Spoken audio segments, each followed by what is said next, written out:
তোমরা শুনো, প্রয়োজনে নিজে পড়ে দেখো। এই পৃথিবীতে প্রত্যেক জাতি, ফেরাউন কেন ধ্বংস হয়েছে? গুনার কারণ। নমরুদ কেন ধ্বংস হয়েছে আব্বা? গুনার কারণ। কারুন কেন ধ্বংস হয়েছে? গুনার কারণ। হামান কেন ধ্বংস হয়েছে? গুনার কারণ। সাদ্দাত কেন ধ্বংস হয়েছে? গুনার কারণ। আব্রাহা কেন ধ্বংস হয়েছে? গুনার কারণ। ইবলিস কেন বরবাদ হয়েছে? গুনার কারণ। নূহ আলাইহিস সালামের জাতি ডুবাইয়ে ফেলছে আল্লাহ কেন? গুনার কারণ।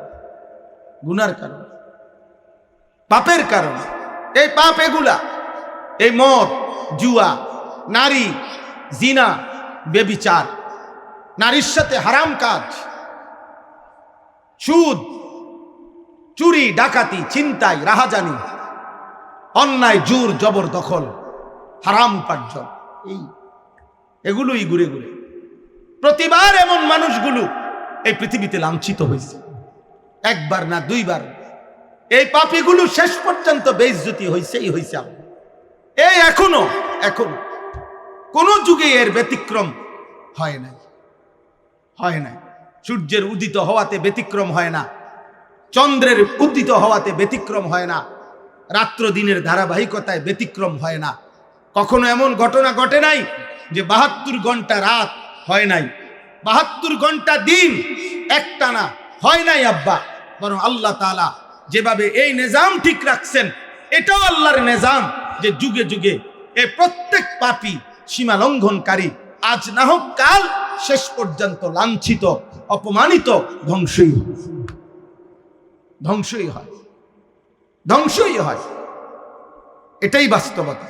নবীজি সাল্লাল্লাহু আলাইহি সাল্লামের দাড়ি মোবারক পাইকা গেছে। নবীজি তখন বলছে, আবু বকর যখন জিজ্ঞেস করছি, ইয়া রাসূলুল্লাহ, আপনার দাড়ির চুল পেকে গেছে, আপনি তো বুড়া হয়ে যাচ্ছেন। আল্লাহর কসম, নবী চোখের পানি ফেলে তখন নবীজি বলছে, শাইয়াবাতনি হুদ। আবু বকর, সূরা হুদের আযাবের বর্ণনা আমারে বুড়া বানায় ফেলছে, আমারে বুড়া বানায় ফেলছে। আমার প্রতি মিনিট ভয় লাগতেছে। সূরা হুদে এক এক পাপী জাতির আযাবের যে বর্ণনা আল্লাহ দিছে, আমার উম্মত যদি সেই পাপগুলো করে, কি হবে তাদের পরিণতি? কি হবে তাদের পরিণতি? নূহ আলাইহিস সালামের কওমকে 40 দিন পর্যন্ত পানির মধ্যে ডুবাইয়া শেষ করে দিছে। হুদ আলাইহিস সালামের কওম আল্লাহর নাফরমানির কারণে পৃথিবীর সবচেয়ে শক্তিধর মানুষ ছিল হুদ আলাইহিস সালামের কওম, কওমে আদ। আল্লাহর সৃষ্টিতে এর চাইতে শক্তিশালী কোনো মানুষ, লম্বা, দীর্ঘদেহী, মজবুত কাউকে আল্লাহ বানায় নাই। তাফসীরের মধ্যে আছে, এই জাতি স্বাভাবিকভাবেই 40 হাত লম্বা হইত, 300 বছর পরে সাবালক হইত, বালেগ হইত। এত সুঠাম শক্তিশালী ছিল যে উঁচা পাহাড় থেকে আস্তা পাথর কাঁধে করে নিয়া, হাতে করে তুলে নিয়া ঘর বানাইত। এত শক্তিশালী ছিল। কিন্তু 24 ঘন্টা আল্লাহর নাফরমানিতে লিপ্ত ছিল। কুফর, মূর্তি পূজা, শিরিক, মদ, নেশা, নারী, অশ্লীলতা, বেহায়াপনা, এর মধ্যেই ডুবা ছিল। হযরত হুদ আলাইহিস সালাম তাদেরকে দিবানিশি বলছেন যে, হে আমার জাতি, আল্লাহর দিকে ফেরো, ঈমান আনো, কুফর শিরিক ত্যাগ করো, সমস্ত গুনাহ ত্যাগ করে আল্লাহর ইবাদত করো। ওরা বারবারই বলতো, নবী বলতেন আযাব আসবে। ওরা বলতো, আইয়ুনা আশাদ্দু মিন্না কুওয়া, আমাদের চাইতে শক্তিশালী আছে কে? কে দিবে আযাব? নাউযুবিল্লাহ। একদিন কোরআনে আছে, আল্লাহ তাআলা এই জাতির উপরে তুফান নামাইছেন, ঝড় তুফান। কোরআনে স্পষ্ট আয়াত আছে, সাবআ লায়ালিন ওয়া থামানিয়াতা আইয়াম, 7 রাত 8 দিন একটানা, 7 রাত 8 দিন একটানা ঝড় তুফান হয়েছে। 1 সেকেন্ডের জন্য বন্ধ হয় না তুফান। এই একটানা 8 দিন 7 রাতের তুফানে এই নাফরমান জাতি প্রত্যেকেই চিরতরে ধ্বংস হয়ে গেছে। বড় বড় গাছ যেমনি কাইটা ভাঙ্গা ভাঙ্গা পড়ে ঝড় তুফানে, এভাবে ভাঙ্গা ভাঙ্গা পড়ছে এই কওমে আদ, লুত আরে হুদ আলাইহিস সালামের কওম। 3 নাম্বার সালেহ আলাইহিস সালামের কওম, কওমে সামুদ। এই নাফরমান জাতি আল্লাহর নাফরমানি করত, কুফর, শিরিক এবং যাবতীয় পাপ করত।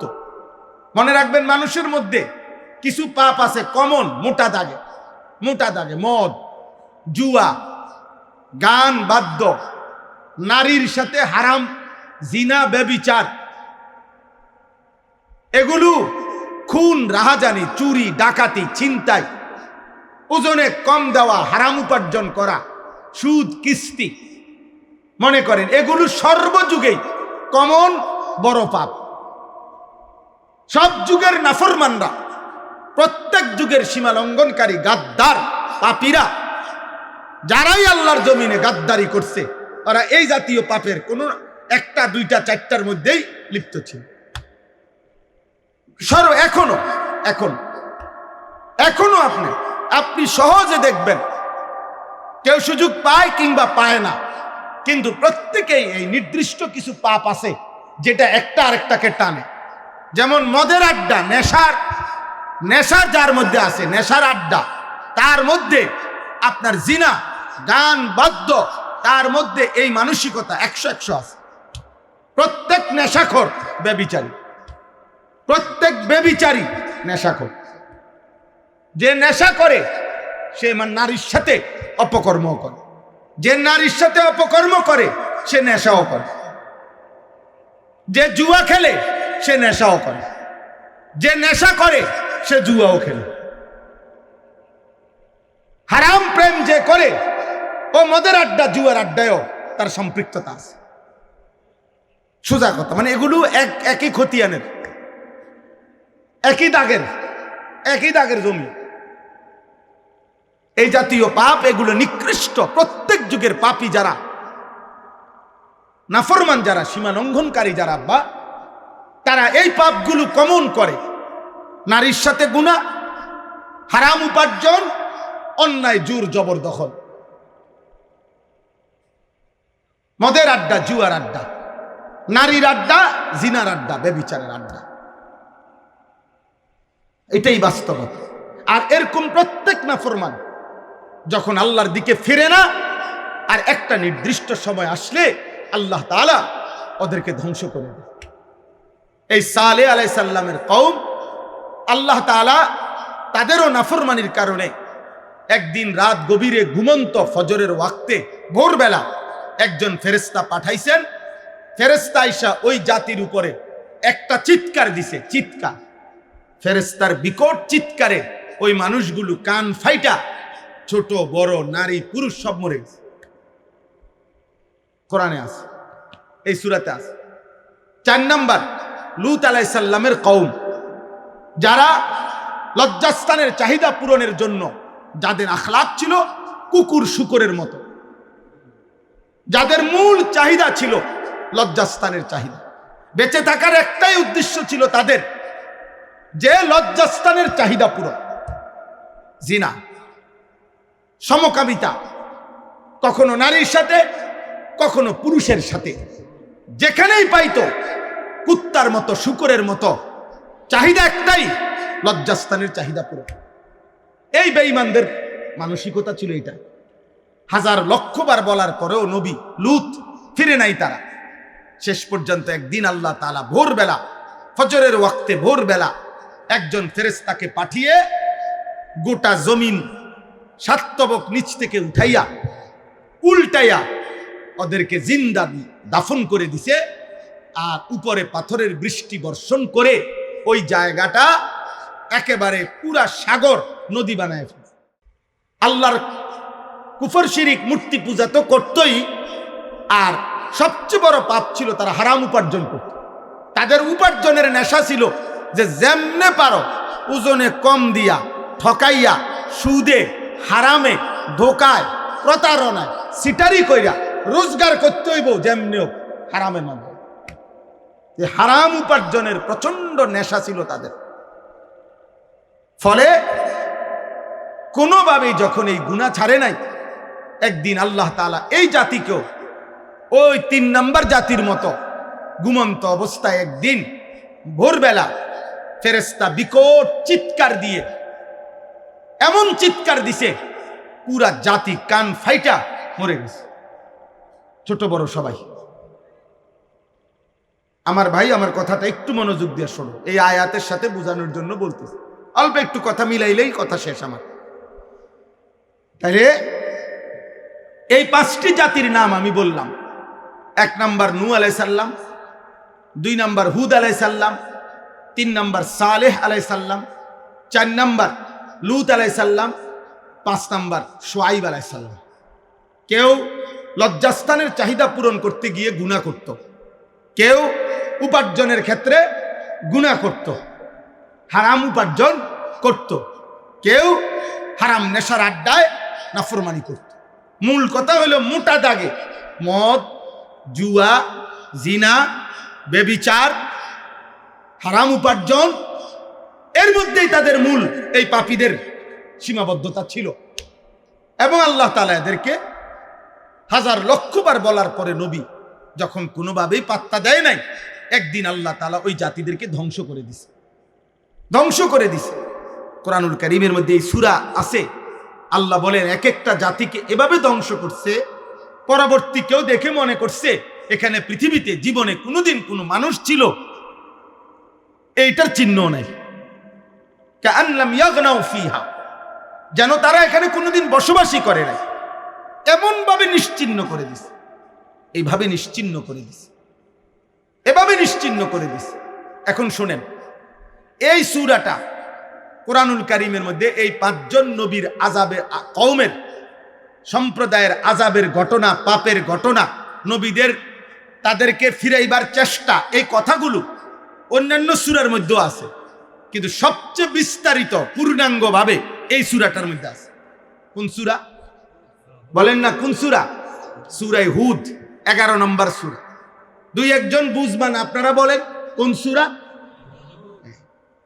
এই সূরাতে। আচ্ছা, তাহলে এই সূরার মধ্যে নবীজি যখন এই সূরাটা নাজিল হইছে, নবী সাল্লাল্লাহু আলাইহি সাল্লাম খেয়াল করছে যে হায়, পাপের কারণে, নাফরমানির কারণে আল্লাহর আযাব পূর্ববর্তী জাতির উম্মতকে এভাবে একেবারে গোষ্ঠী সুদ্ধা নিশ্চিহ্ন করে দিছে। এই বিষয়টা নবীজির কলিজার মধ্যে খুব ভয় পেরেশানি তৈরি হয়েছে। নবী সাল্লাল্লাহু আলাইহি সাল্লাম এবার এই সূরা নাজিল হওয়ার পরে এত বেশি চিন্তিত আর পেরেশানি হয়ে গেছে, যাহা আমার উম্মত যদি এরাও যদি এই পাপগুলোতে, এই মদে, জুয়া, নারী, জিনা, ব্যভিচার, লজ্জাস্থানের হারাম চাহিদা, উপার্জনের হারাম কামাই, আল্লাহর নাফরমানিতে লিপ্ত হয়, আমার কওম, আমার সম্প্রদায়, আমার উম্মত, তাদের পরিণতি কি হবে? আহা, আল্লাহ যদি তাদেরকেও চিরতরে ধ্বংস করে দেয়, এই টেনশনে এই পরিমাণ নবী অস্থির হয়ে গেছে, এই পরিমাণ কাঁদতে শুরু করছে।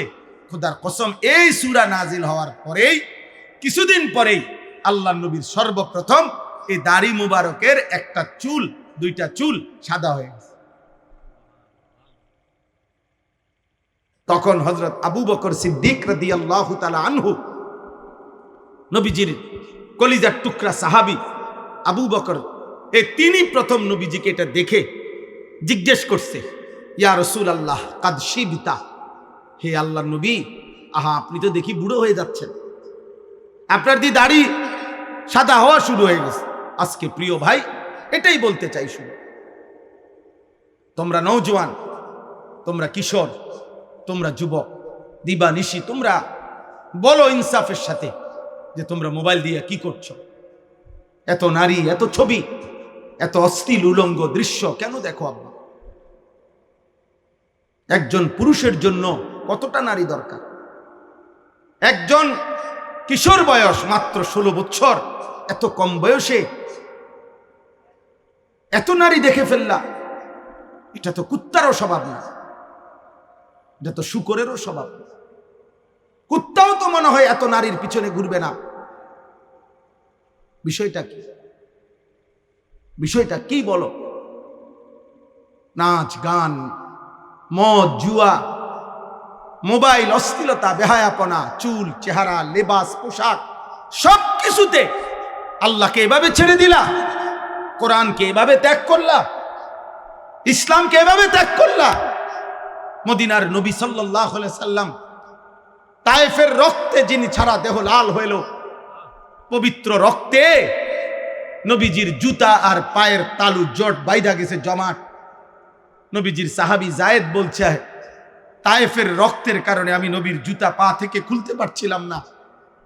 আল্লাহ নবী সারা রাত তায়েফে যখন পাথরের আঘাত খাইছে, ওই রাত্রে নবী সারা রাত দাঁড়িয়ে তাহাজ্জুদ নামাজ পড়ছে রক্ত মাখা দেহ নিয়া, আর কামছে আল্লাহর কাছে, আল্লাহ আমার উম্মতরে মাফ করে দেন, মাফ করে দেন, মাফ করে দেন আল্লাহ, আপনি নারাজ হয়েন না। এত রক্ত দেখে আমার শরীরে আপনার যদি গুসা হয়, আপনি যদি আযাব দেন, তাইলে আমার জাতি শেষ হয়ে যাবে।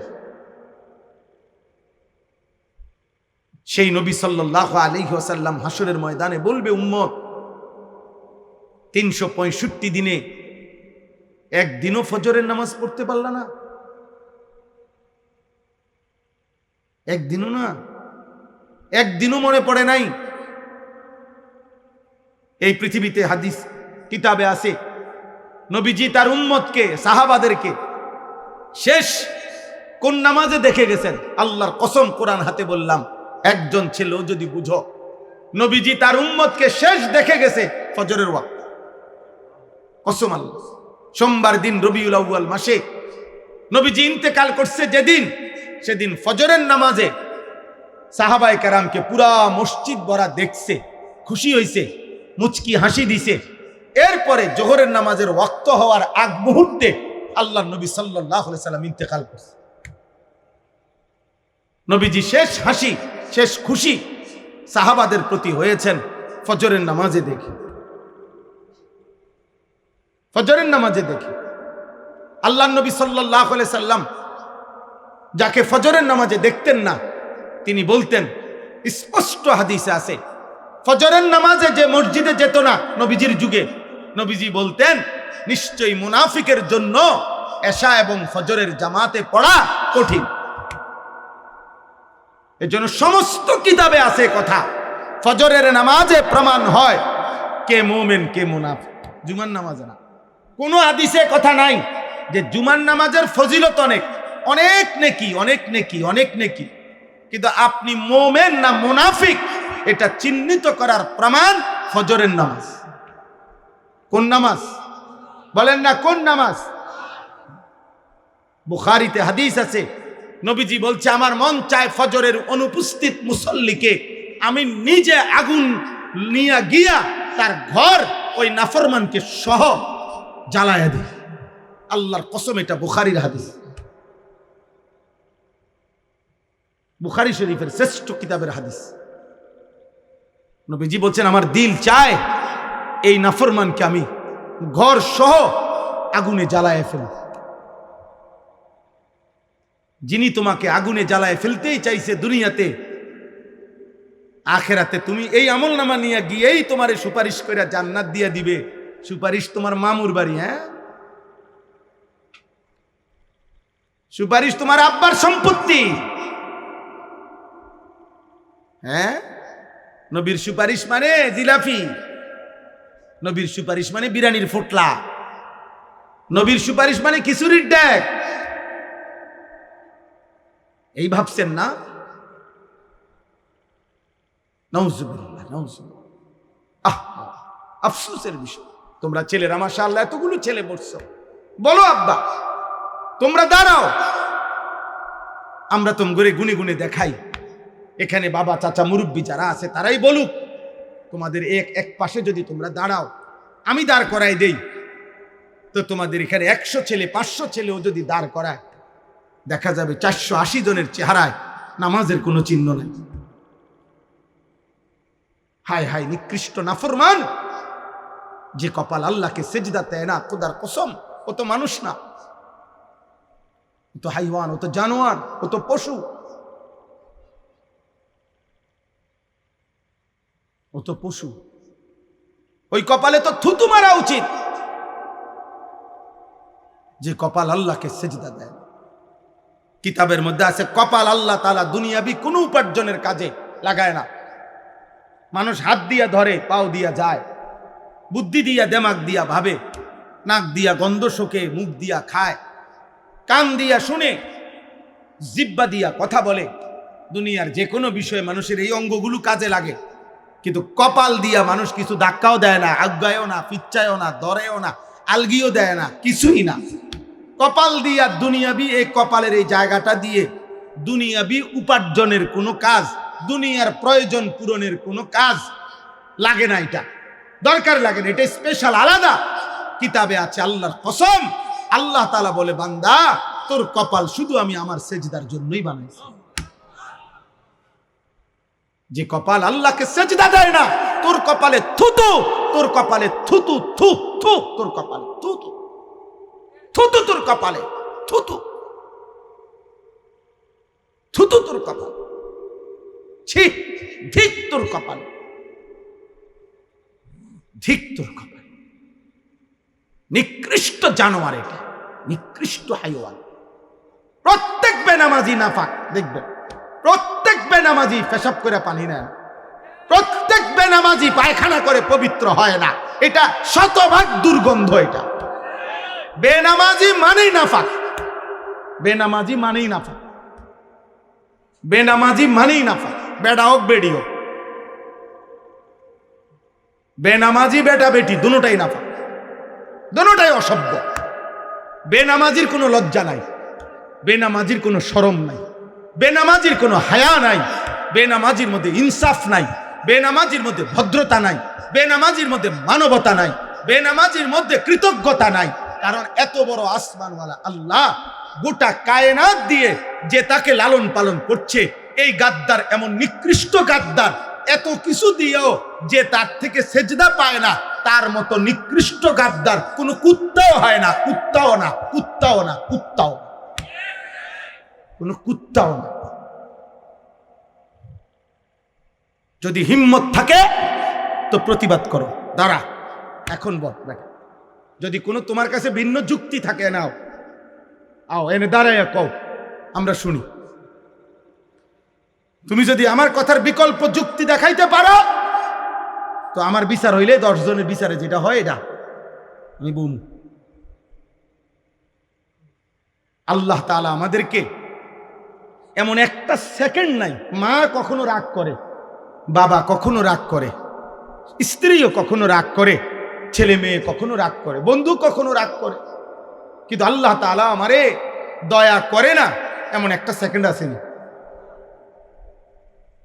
বলো না আব্বা, একটা ছেলে বলো, এমন একটা মুহূর্ত আছেনি যে মুহূর্তে আল্লাহর দয়া ছাড়া আমি চলতেছি?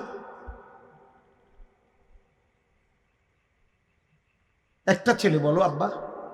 ছি ছি ছি ছি, কেন নামাজ পড়ো না, কেন নামাজ পড়ো না?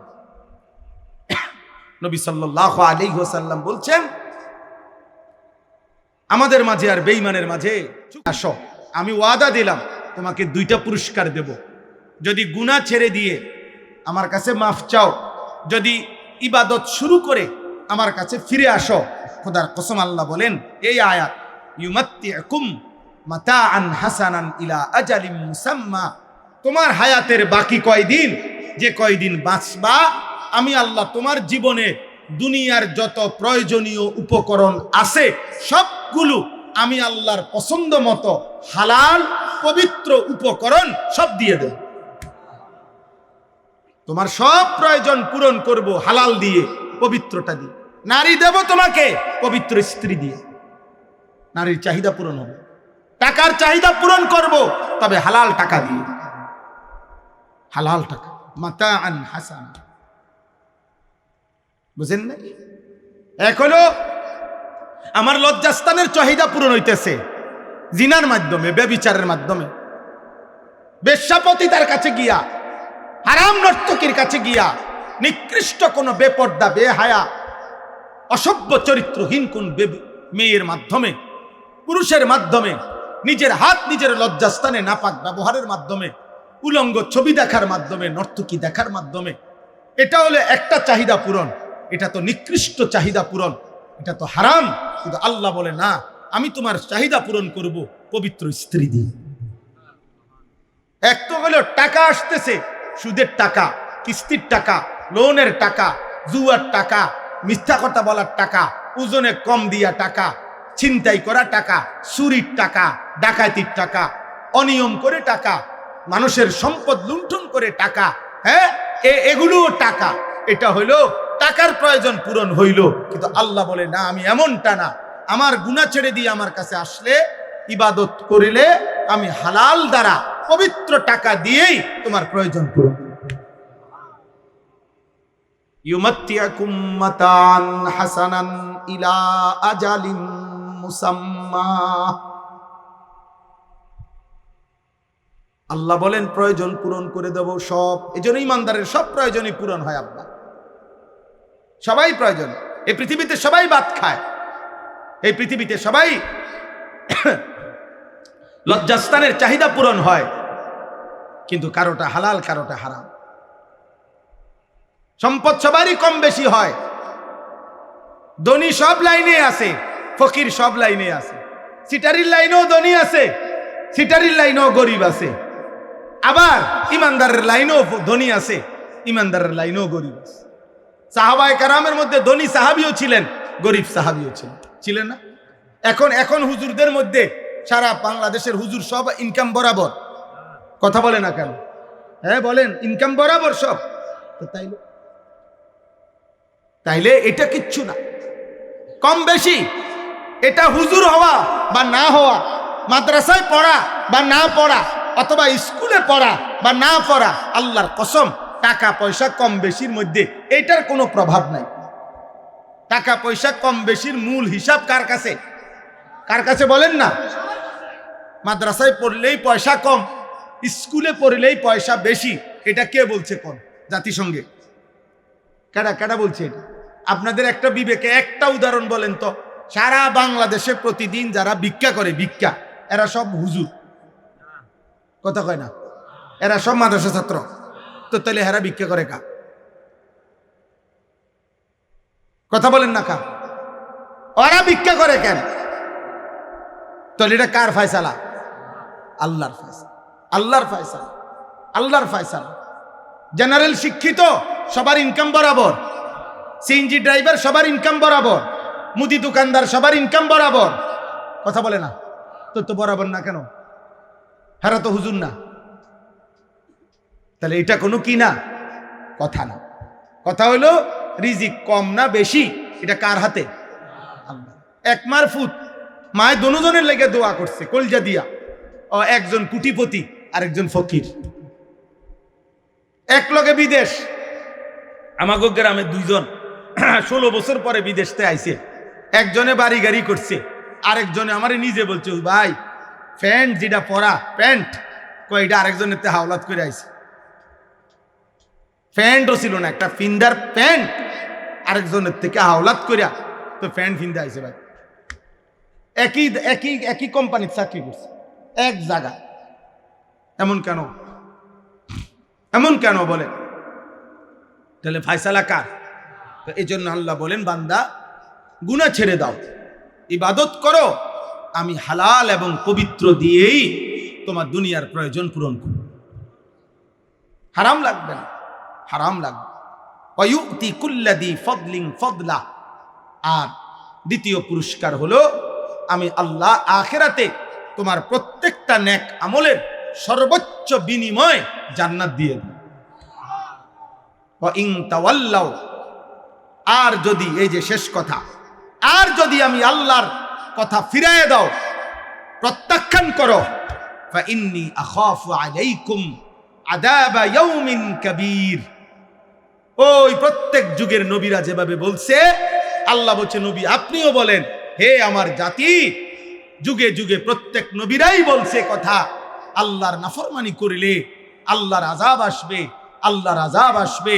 হে আমার কওম, আমিও মুহাম্মদ, আমি সাল্লাল্লাহু আলাইহি সাল্লাম নবীও তোমাদেরকে বলছি, আমার কওম তোমরাও যদি আল্লাহর নাফরমানি করো, তো আমি আল্লাহর পক্ষ থেকে আখিরাতের, কবরের, কিয়ামতের, হাসরের ভয়ানক আযাবের ভয় করছি, তোমাদের উপরে আল্লাহর আযাব আসবে। তোমাদের উপর আল্লাহর আযাব আসবে। নবীজি ফাতেমাকে বলছে, ফাতেমা তোমার নামাজ বিনে আমি মুহাম্মদের মেয়ে বললে তোমার আমি বাঁচাইতে পারবো না। নবীজির মেয়েকে বলছে। নবীজি তার চাচা আব্বাসকে বলছে, চাচা আমি মুহাম্মদের চাচা বললে আপনারে আমি আখিরাতে জাহান্নাম থেকে বাঁচাইতে পারবো। আপনার আমল, আপনার সেজদা আপনাকে পেশ করতে হবে, নয়তো আবু তালেবের ইমানের জন্য নবী এমন কাঁদলেন কেন? কথা বোঝেন নাই? আবু তালেব যাতে কালেমা পড়ে নবীজি এত কাঁদলেন কেন? নবীজি তো এটা বলতে পারতেন, এটা আমার স্পেশাল কোটার থেকে আমি দিয়ে দিব, ব্যস্ত। কথা বলে না? আরে নবীর হাতে যদি এরুমে যে বিষয়টা যে তিনি যাকে মন চায় তাকে জান্নাত দিবেন, বিষয়টা এটা না আব্বা। কথা বোঝেন নাই আমার? সুপারিশ মানে জান্নাত দেওয়া না, সুপারিশ মানে আবেদন। কথা বোঝেন নাই আমার? সুপারিশ মানে কি? আবেদন মানেই হলো আরেকজন কেউ আছে যিনি অনুমোদন করবে। আবেদন করার অর্থ কি? আরেকজন কি করবে? তিনি কে? বলেন না, তিনি কে? তো মনে করেন 1 কোটি মানুষ, ধরেন কথার কথা 1 কোটি উম্মত, তো নবীজি সুপারিশ করছে 1 কোটির জন্য যে আয় আল্লাহ আমি সুপারিশ করলাম আমার 1 কোটি উম্মতরে জান্নাত দিয়ে দেন। মনে করেন, আচ্ছা ঠিক আছে, আল্লাহ তাআলা বলল, বন্ধু আপনার উম্মতের একজন বাদে আমি সকলকেই জান্নাত দিলাম, যান আপনার সুপারিশ নিলাম, একজনকে শুধু জাহান্নাম দিলাম। আমার আব্বা আমার ভাই একজন বিবেকবান বলেন, সেই একজন যাকে জাহান্নাম দিবেন সেই নামটা যদি হয় আনিসুর রহমান, তাহলে বাকিরা জান্নাতে গেয়া আমি একজন জাহান্নামে গেলে আমার কি লাভ?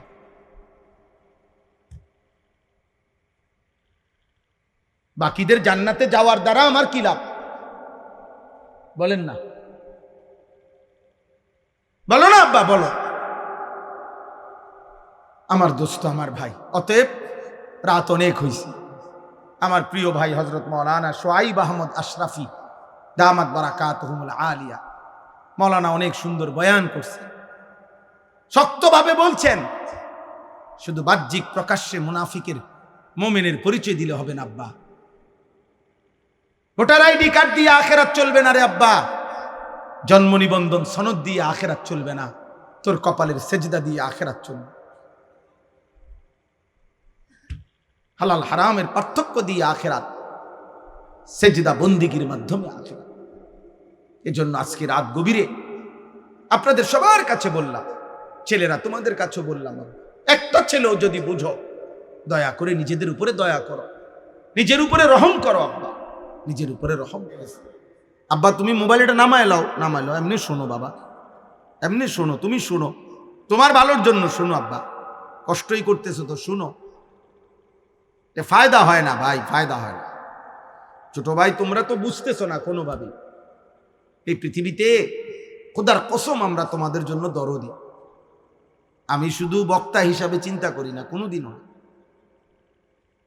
আমার জিন্দিগির কোনো আগামাতা নাই, রাত দিন নাই, পথেই খাই, পথেই ঘুমাই, গাড়িতেই ঘুমাই। হ্যাঁ হ্যাঁ, এজন্য বললাম দোস্ত, জীবনের সবচেয়ে বড় ব্যর্থতা, ছেলেদেরকে বলি আব্বা, কোনো মানুষের জীবনের সবচেয়ে বড় অভিশাপ কি? কোনো মানুষের জীবনের সবচেয়ে বড় অভিশাপ হলো এমন একজন আপনজন পায় নাই যে তাকে গুনাহ থেকে, আল্লাহর নাফরমানি ধ্বংস থেকে ফিরাবে, টেনে ধরবে, ফিরাবে। এমন একজন ভাগ্যবান অভিভাবক যার কপালে জুটে নাই, খোদার কসম, আল্লাহর কসম আব্বা, তার চাইতে বড় লানতের জিন্দিগি আর কারণ, আর কারণ। শুধু খাইতেছো, ঘুমাইতেছো, পেশাব করতেছো, পায়খানা করতেছো, শুধু তোমার মন মতো নাচতেছো, গাইতেছো, ফুর্তি করতেছো, যখন যেমন, যখন যা মন চায় ভালো লাগতেছে। আল্লাহর কসম, এর চাইতে দুর্ভাগ্য জীবন আর কিছু হইতে। এটা মানুষের জীবন না, এটা জানোয়ারের জীবন। তোমরাও দেখো ভাই, তোমরাই দেখো, কোনো কুত্তার কোনো হালাল হারাম নাই, কোনো শুকরের কোনো হালাল হারাম নাই, কোনো গরু ছাগল কোনো জানোয়ারের তোমরা দেখো আব্বা, কোনো হালাল হারাম নাই, কোনো পাক নাফাক বলতে কিছু নাই। কিন্তু আমরা তো মানুষ, আমরা তো ছাগল না, আমাদের তো অবশ্যই, আমাদের জন্য তো, মানুষের জন্য তো পাক না পাক, হালাল হারাম, জায়েজ না জায়েজ, অনুমতি নিষেধ, এরকম আলাদা ভাগ আছে। গরু যে এই ঘাসের মধ্যে সোনা মানে পেশাব পড়ছে, আবার পানিও মিশানো আছে, গরু ওই ঘাস খাইতে কোনো অসুবিধা বোধ করে না। করে? কথা বলে না কেন? সে তার এটা আলাদা পার্থক্য বুঝে না, সে তার কাছে পেশাব পানি বরাবর। কিন্তু কোন মানুষের কাছে তো পেশাব পানি বরাবর হইতে পারে না। কাফের বেঈমানদের কাছে কুকুর ছাগল বরাবর। পৃথিবীর বহু দেশের মানুষ বেঈমান কাফের কুত্তার গোশত খায়, ছাগলের গোশত খায়। বুঝো নাই ভাই? সাপের গোশত খায়, কেন? ও যে জানোয়ার, ও তো বেঈমান, ও তো বেঈমান। বেঈমান আর জানোয়ার বরাবর, কাফের আর জানোয়ার বরাবর, বরাবর বরাবর। উলাইকা কাল আনআম, আল্লাহ কোরআনে বলছে বেঈমান জানোয়ার। বাল হুম আদাল, অথবা তার চাইতে নিকৃষ্ট। তুমি তো জানোয়ার না আব্বা, তুমি তো বেঈমানও না, তাহলে তুমি মুসলমান, তো কিছুটা ভিন্নতা থাকা উচিত না? প্রিয় ভাই, বলো ভাই, একজনই বলো, একজনই ভাবো। তুমি তো জানোয়ার না, তুমি তো ইহুদি না, খ্রিস্টান না, হিন্দু না, বৌদ্ধ না, নাস্তিক না, মুরতাদ না, তুমি মুসলমান। মুসলমানের আলাদা বিশেষত্ব থাকবে না? মুসলমানের চুল বেঈমানের মতো হবে কেন? মুসলমানের জামা পোশাক বেঈমানের মতো হবে কেন? মুসলমানের রুচি পছন্দ বেঈমানের মতো হবে কেন? তাহলে বেঈমানের সাথে তোমার পার্থক্য কি আব্বা? পার্থক্য কি? ইনসাফ করো, একজন ইনসাফ করো। মনে রাখো ভাইয়া, সব সময় মনে রাখো, এই পৃথিবীতে প্রতি মুহূর্তে শয়তানের দিকে যেমন মানুষ যায়, আল্লাহর দিকেও মানুষ আসে। আলো অন্ধকার আল্লাহরই কুদরত, ভালো মন্দ দুনিয়াতে আল্লাহরই কুদরত, আখিরাতেই শুধু আল্লাহ পাক সম্পূর্ণ আলাদা করুন। একদিকে সব ভালো জান্নাত, একদিকে সব মন্দ জাহান্নাম। দুনিয়াই একমাত্র এমন জায়গা যেখানে ভালো মন্দের মিশ্রণ হবে, যেখানে আলো অন্ধকারের মিশ্রণ হবে, যেখানে মিশ্রণ হবে। এজন্য বুঝতে শিখো প্রিয় ভাই, বুঝতে শিখো, বুঝতে শিখো। শুধু বক্তা হিসাবে আবারও বলছি না, আমাদের ফিকির এটা। তোমরা নওজোয়ান, তোমরা কিশোর, তোমরা যুবক, তোমাদের কারো বছর 13 বছর, রাসূলুল্লাহ সাল্লাল্লাহু আলাইহি সাল্লামের 13 বছরের সাহাবী হযরত যায়েদ ইবনে সাবিত যুদ্ধের জন্য নবীজির সামনে আসছে। আয়েশা তখন নবীজির সামনে বলছে, ইয়া রাসূলুল্লাহ, আমি যুদ্ধে যেতে চাই। আল্লাহর নবী বলছে, না, এত কম বয়সে যুদ্ধে নেব না। আমরা কিতাবে পড়ছি 13 বছরের সাহাবী হযরত যায়েদ ইবনে সাবিত ওনার আম্মারে হাত ধরে বলছে, মা, চোখের পানি ফেলে বলছে, মা, আপনি নবীকে বলেন, আমি খোদার কসম মা, আমি ঘরে ফিরবো না। আমারে যদি যুদ্ধে নাও নেয়, তাহলে নবীজিকে বলেন আমাকে অন্য কোনো দিনই কাজে লাগাইতে, কোনো না কোনো কাজ আমি করব, কিন্তু আমি ঘরে ফিরব। আল্লাহ নবী সাল্লাল্লাহু আলাইহি ওয়াসাল্লাম এই ছোট্ট সাহাবীকে দিয়েই পরবর্তীতে কোরআনুল কারীম যখন নাজিল হইতো, আল্লাহর কোরআন লেখাইতেন, কাতেবে ওহী বানাইছেন,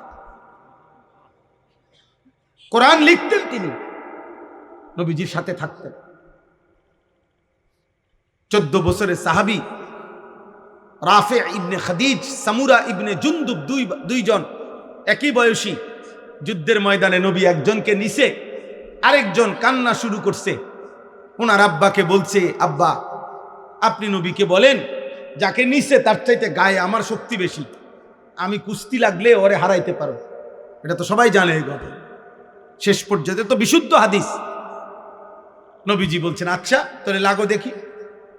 এরপরে উনি ঠিকই ওনারে যুদ্ধে হারাইছে, এরপরে আল্লাহ কুস্তিতে হারাইছে। আল্লাহ নবী সাল্লাল্লাহু আলাইহি সাল্লাম দুই ভাই, দুইজনকেই যুদ্ধে অংশগ্রহণ করাইছে। এই ভারতীয় উপমহাদেশে, এই যে বাংলাদেশ, ভারত, পাকিস্তান, এই তিনটাকে একসাথে বলে কি? ভারতীয় উপমহাদেশ। এই ভারতীয় উপমহাদেশে সর্বপ্রথম, আজ থেকে বহু আগে 712 খ্রিস্টাব্দে, এখন হলো 2026 খ্রিস্টাব্দ, আজ কত আগে 712 খ্রিস্টাব্দে সর্বপ্রথম মাত্র 17 বছর বয়সী একজন ইমানদার যুবক আরব থেকে কাফেলা নিয়ে, যুদ্ধের কাফেলা নিয়ে সর্বপ্রথম এই ভারতীয় উপমহাদেশে একজন হিন্দু রাজাকে পরাজিত করে কালেমার পতাকা উড়াইছেন। সেই কালেমার পতাকার বরকতে এখানে ইসলামের প্রচার শুরু হয়েছে।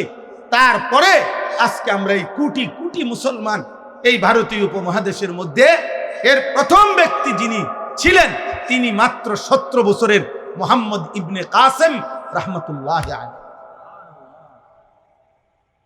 আজ এই কোটি কোটি ইমানদারের নেক আমলের সওয়াব সে পাবে।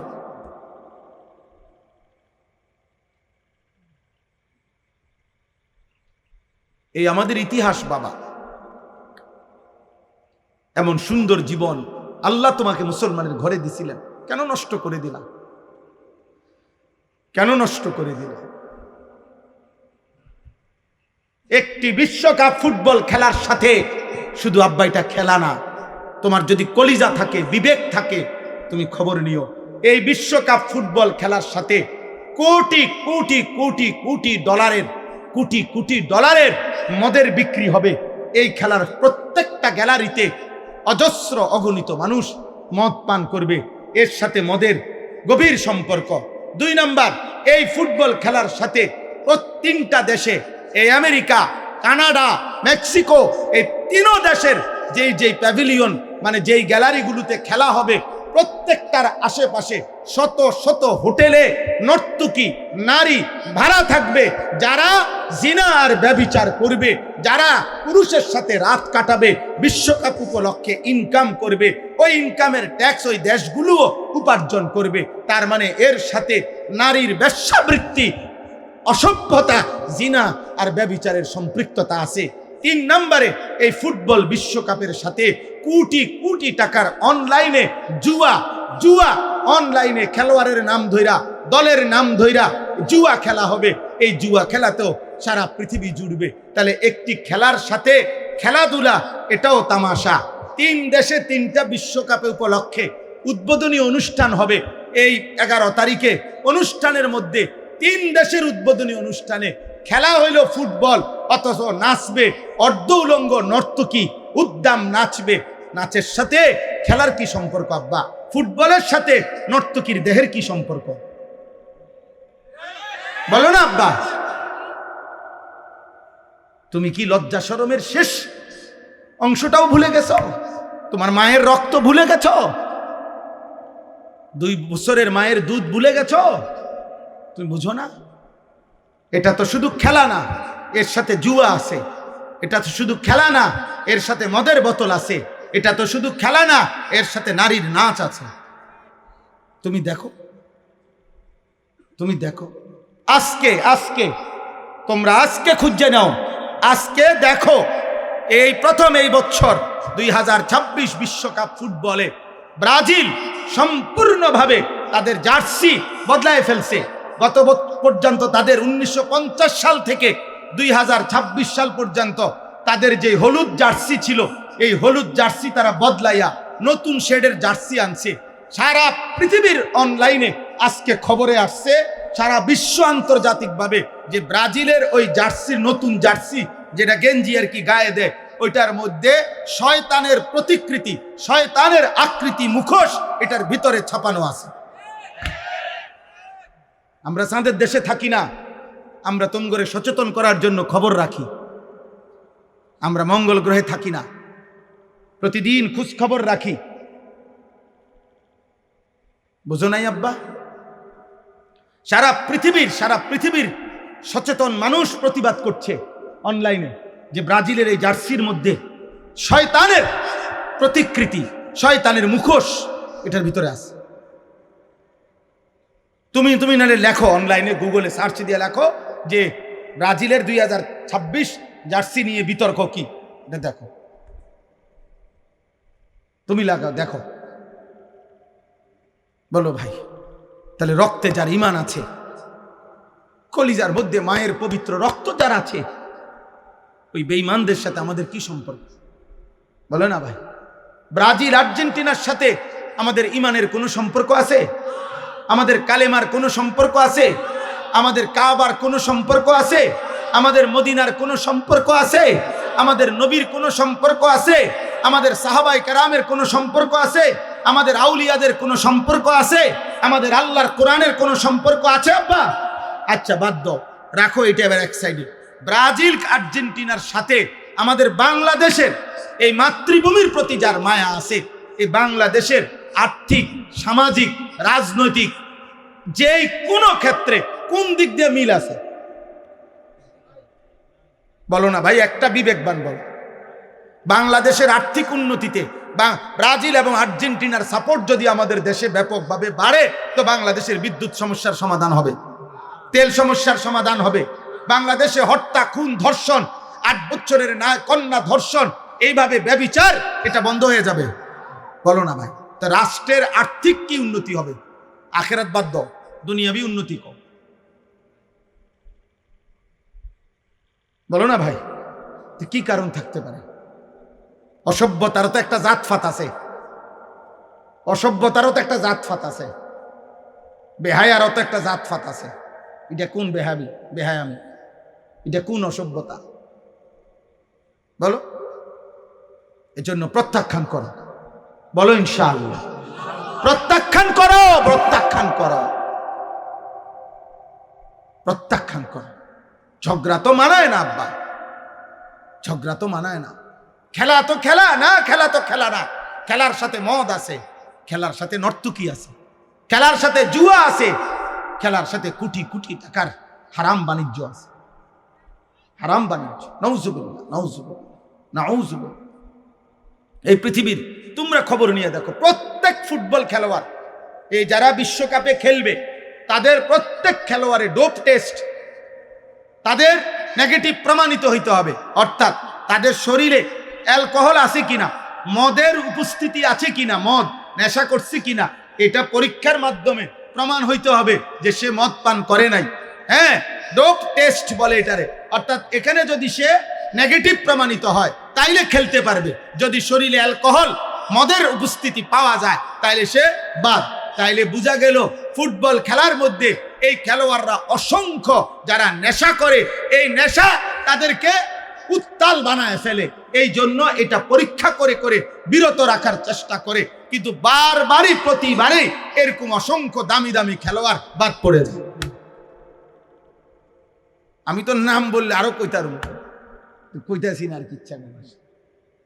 আমি তো নাম ধরে ধরে কইতে পারবো, দাগ নম্বর, খতিয়ান নম্বর সহ কত সালের বিশ্বকাপে কে কতজন ডোপ টেস্টে পজিটিভ হয়েছে আমি জানি, সব জানি। হ্যাঁ, বিগত কমপক্ষে 2-4-5 বিশ্বকাপের আপডেট বলতে পারবো ইনশাআল্লাহ। অর্থ হলো এই জন্য বলা যে আমরাও তো খোঁজ খবর রাখি। এখানে নৈতিকতার কি? তোমরা এবার শেষ কথা হইল আমার ভাই, তোমরা কমপক্ষে সব বাদ দাও, আমরা মোল্লা মৌলবীর কথা বাদ দাও, যারা আয়োজন করছে ওনাদের কাছে গুগলে সার্চ করে, এই যে ফিফা আন্তর্জাতিক যে ফুটবল ফেডারেশন, যেটা যারা আয়োজক, তাদের কাছ থেকে জানতে চাও যে আপনারা বলেন গোটা পৃথিবীর কি উন্নতির জন্য আপনারা এই খেলার আয়োজনটা করছেন, এটা ওনারা কর। কথাটা বুঝছেন? হেরা বলুক, এটা ওনাদেরকে বলো। কথা বুঝেন নাই? সর্বশেষ কথা হইল, কোনো অসুবিধা নাই। অনেকেই হয়তো মনে মনে বসে না হুজুর, আমনে না, আপনার আব্বাও যদি কবর থেকে আসে আমি ফিরবো না, আমি দেখবো, অসুবিধা নাই আব্বা। তোমার মতো নাফরমানের জন্য পৃথিবী আটকাবে না, কারো জন্যই পৃথিবী আটকায় না।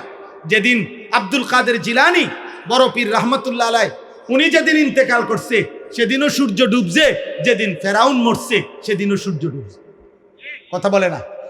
সময় কারো জন্য থামে না। ইমানদার মূল্য পৃথিবী থামে না, নাফরমান মরলেও কি থামে না? পৃথিবী থামে না। অতএব আমাদের কারো জন্যই সূর্য চন্দ্র থামবে না, সময় সময়ের গতিতেই চলবে। পৃথিবী পৃথিবীর গতিতেই শেষ হবে।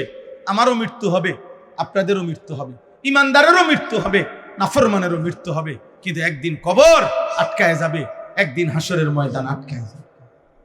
এই পৃথিবী বন্ধু ছেড়েই দিতে হবে।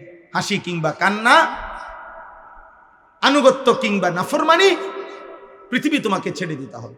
আল্লাহ তাআলা আমাদের সবাইকে বুঝ দান করেন। আল্লাহ তাআলা এই মাদ্রাসাখানার জন্য মাওলানা সাহেব দোয়া চাইছেন, আল্লাহ তাআলা কবুল করে নেন, আল্লাহ তাআলা কবুল করেন। আমার ভাই এলাকার যারা বয়স্ক মানুষ আছেন, এলাকার যারা বিবেকবান আছেন, মাওলানা সাহেবের মাদ্রাসার এখানে কেন বিদ্যুতের সমস্যা, আমি আপনাদের কাছে হাত জোড় করে বলি, আমি কিছুই জানি না, কিন্তু আমার একটা কথা, একটাই অনুরোধ, বিবেকবান কোনো মানুষ যদি আছেন, আপনাদের যাদের দ্বারা সহযোগিতা করলে এটা সমাধান হবে, আপনারা সমাধান করে দেন। কারণ এটা মনে রাখেন, কোনো আল্লাহর বান্দা, কোনো আলেমে দ্বীনের চোখের পানি যদি ধরে, এই মাওলানা চোখের পানি ফেলছে, এই চোখের পানি যে বাধাগ্রস্ত করবে তার ক্ষতি হবে। আমি বললাম আর বলে গেলাম, আমি যদি আর কোনোদিন নাও আসি, আমি বলে গেলাম, কোন আলেমে দ্বীনের চোখের পানি, কোন আলেমে দ্বীনের, আল্লাহর কোরআন যার কলিজায় আছে, আব্বা আপনার কাছে সে যত অপছন্দ হোক, তার কলিজায় আল্লাহর কোরআন আছে। অতএব তার চোখের বাণী সাংঘাতিক, সাংঘাতিক। আমি অনুরোধ করি, আল্লাহ তাআলা সমস্ত পেরেশানি দূর করে দেন। আমাদের প্রিয় ভাই মাওলানা সোহাইব আহমদ আশরাফি ভাই, ওনার মাদ্রাসা কত পেরেশানি নিয়া বেচারা বলছে, শুনাইছে, আমরা দেখছি, অনেক পেরেশানি নিয়ে হিম্মতের সাথে মাদ্রাসাটা আগায় নিচ্ছে। আল্লাহ তাআলা ওনার মাদ্রাসাও কবুল করে নেন। আপনাদেরকে দাওয়াত দিছে 22 নভেম্বর এই বছর ওনার মাদ্রাসার বার্ষিক মাহফিল, আমাদেরও দাওয়াত আছে, আমারও দাওয়াত আছে, জোহরের পরে খুব সম্ভব বয়ান আছে, ইনশাআল্লাহ আমরাও আসার চেষ্টা করব, আল্লাহ চাহে তো। আল্লাহ তাআলা আমাদের সবাইকে তৌফিক দান করে।